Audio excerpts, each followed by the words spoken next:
Songket, kain tenun khas Palembang ini, merupakan salah satu jenis kain yang dapat dikreasikan menjadi berbagai macam benda. Seperti yang dilakukan Nadina dengan mengkreasikan kain songket menjadi sepatu dengan desain etnik nan cantik di galerinya yang berada di kawasan Kenten, Palembang. Nadina menyampaikan, ide awal membuat sepatu dari kain songket ini dimulai ketika ia menyusun tesisnya di salah satu universitas di Bandung pada tahun 2014 lalu.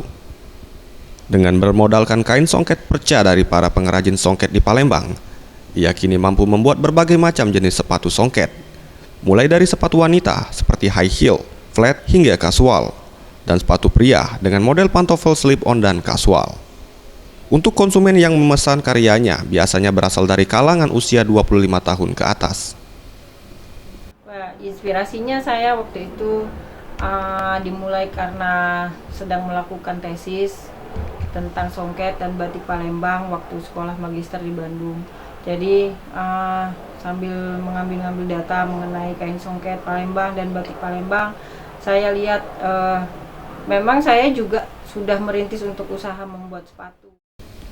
Untuk pembuatan sepatu, biasanya berdasarkan pesanan dari pembeli, dengan waktu pengerjaan 3 minggu, mengingat pembuatan sepatu masih dilakukan di kota Bandung.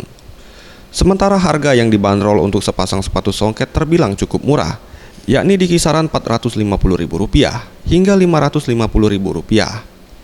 Dalam sebulan, diakuinya 5 hingga 6 sepatu songket dapat terjual dengan keuntungan jutaan rupiah.